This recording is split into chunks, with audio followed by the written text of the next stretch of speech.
Bank account জব্দ হওয়ার তালিকায় সাবেক মন্ত্রী, প্রতিমন্ত্রী, এমপি, ব্যবসায়ী, গুরুত্বপূর্ণ সংস্থার শীর্ষ ব্যক্তি, সাবেক সেনা ও পুলিশ কর্মকর্তা সহ শতাধিক ব্যক্তি ও প্রতিষ্ঠানের নাম রয়েছে।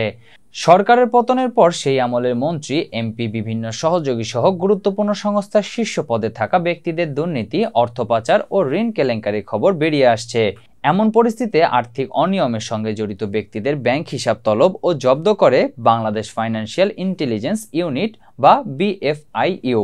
এই ব্যাংক হিসাব জব্দের মন্ত্রী, প্রতিমন্ত্রীদের তালিকায় রয়েছেন সাবেক তথ্য প্রতিমন্ত্রী মোহাম্মদ আলী আরাফাত ও তার পরিবার, সাবেক সাইফুজ্জামান চৌধুরী ও তার পরিবার, এছাড়াও সাবেক স্বরাষ্ট্রমন্ত্রী আসাদুজ্জামান খান ও তার পরিবারের ব্যাংক হিসাব জব্দ ছাড়াও আলোচিত ডিবি প্রধান হারুন আমির হোসেন আমু ও তার সন্তানের ব্যাংক হিসাব জব্দ করা হয়। এছাড়াও অনেক সাবেক হেভিওয়েট মন্ত্রী ও প্রতিমন্ত্রী ব্যাংক হিসাব জব্দ করা হয়। সাবেক মন্ত্রী ও প্রতিমন্ত্রী ছাড়াও সেনাবাহিনীর কিছু চাকরিচ্যুত মেজর জেনারেলও রয়েছে। তাদের মধ্যে জিয়াউল হাসানের স্ত্রী, সন্তান এবং তাদের মালিকানাধীন ব্যবসা প্রতিষ্ঠানের অ্যাকাউন্ট জব্দ করা হয়।